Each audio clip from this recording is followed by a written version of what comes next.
여러분 안녕하십니까, 진성호입니다.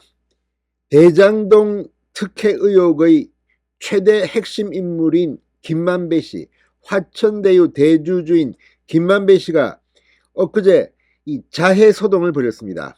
극단적 선택을 한 것으로 보입니다만 상황이 그렇게 심각하지는 않다고 합니다. 그런데 새벽에 이렇게 자해를 했는데 20시간이 지나서 변호사에게 전화를 건 이유는 또 뭘까요? 아무튼 미스테리에 쌓여 있습니다. 그런데 이런 자해 소동과 관련해서 검찰이 이 김만배의 은닉자금 260억 원을 추가로 찾아냈다고 조선일보가 보도했습니다. 자, 돈이 사실은 이들에게는 중요합니다. 지금 수천억 원의 어마어마한 이익을 남겼습니다. 이것들을 지금 돈 세탁하고 숨겨놓고 했는데 지금 검찰이 은닉 재산을 찾고 있습니다. 그래서 알거지로 만들어버리겠다는 겁니다. 아마 이것이 김만배의 심경 변화를 가져온 가장 중요한 이유가 아닐까 언론들은 조심스럽게 진단하고 있습니다. 그런데 오늘 아침 동아일보가 이와 관련해서 김만배의 극단적 선택 시도의 이유를 설명할 수 있는 그런 엄청난 특종을 했습니다. 바로 이재명 측 지분이 어디에 있느냐는 이 핵심 질문에 대한 답이 될 수도 있는 그런 보도입니다.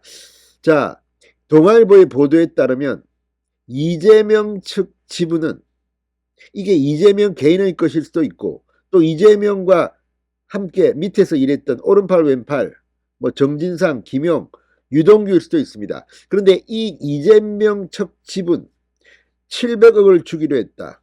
그중 세금 떼고 뭐 떼고 하면 428억이다. 아마 이것보다 더 클 수도 있습니다. 그런데 이 지분을 숨겨놓은 데 대해서 유동규가 검찰에서 진술을 했다는 겁니다. 단순히 진술을 한 정도가 아니라 이 말이 정진상의 공소장에 적시됐다고 합니다.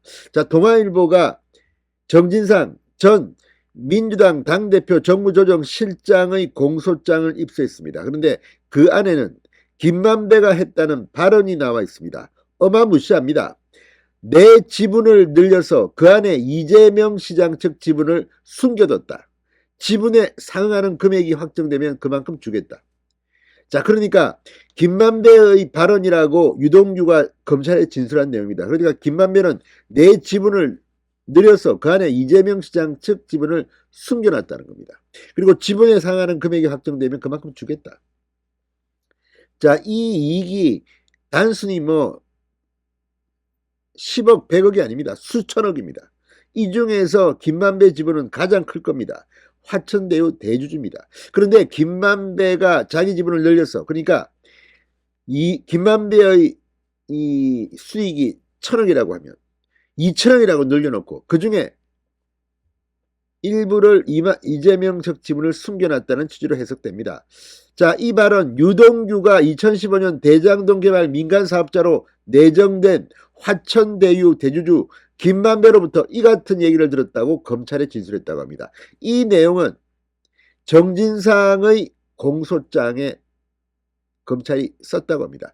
당시 유동규는 이 성남시 정책비서관이었던 정진상에게 이 내용을 보고했고 승인을 받았다고 합니다.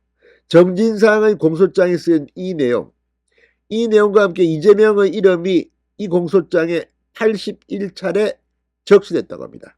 정진상의 공소장에 이재명 이름이 81회. 그렇다면 이재명과 정치적 공동체라는 검찰의 주장은 설득력이 있을 것으로 보입니다. 자, 검찰은 이재명 대표의 발언을 인용하며 이재명 대표와 정진상의 관계를 정치적 동지로 공소장에 적시했다고 합니다.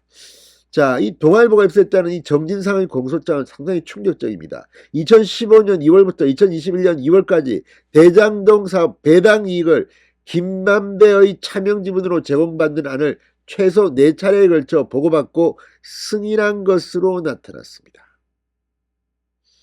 이거 뭐 진술만 읽고 물증은 없다고 주장하더니 이거 민주당 큰일 났습니다. 자, 앞서 검찰은 지난달 정진상에 대한 압수수색 영장과 구속영장에서 그가 유동규로부터 차명 지분에 대해 보고받았다는 사실을 적시했지만 이번 공소장에서는 보고 내용과 일시 등을 굉장히 구체적으로 적었습니다. 이런데도 거짓말이라고 정진상 묵비권을 행사할 겁니까? 자, 공소장에 따르면 김만배는 동업자인 남욱 변호사, 정영학 회계사와 2014년 12월 사업에 참여하기 위해 주식회사 서판교 자산관리를 세운 뒤 지분을 나눴습니다. 사업을 주도했던 남욱 변호사가 45%, 김만배가 25%, 정 회계사가 20%를 갖는 방식이었습니다.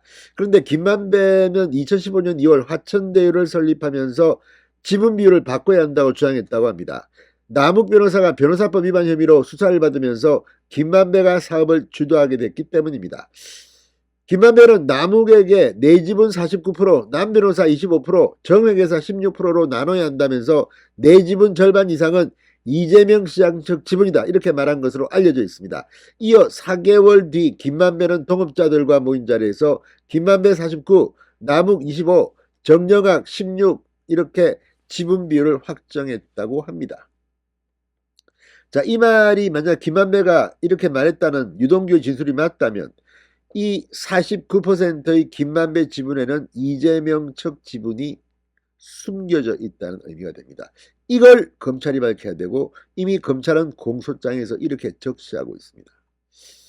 자, 지금 김만배 씨가 극단적 선택을 시도했다. 자해 행위를 했다. 이것이 조선일보의 분석은 260억 원의 추가 은닉재산을 발견하자 여기에 심리적으로 압박을 받았다는 겁니다. 게다가 헬멧맨 등 최측근들 체포되고 구속영장이 청구되자 김만배가 이제 내 숨겨진 재산 다 가져가면 어떡하느냐, 나 알거지 된다 이렇게 생각한 것은 아닐까 의심이 되고 있습니다. 아무튼 검찰의 수사는 정말 굉장히 구체적으로 예리하게 파고들고 있습니다. 이재명까지 가는 데는 얼마나 시간이 걸릴까요? 그리 오래 걸리지 않을 것 같습니다. 진성호의 융단 폭격이었습니다. 여러분 감사합니다.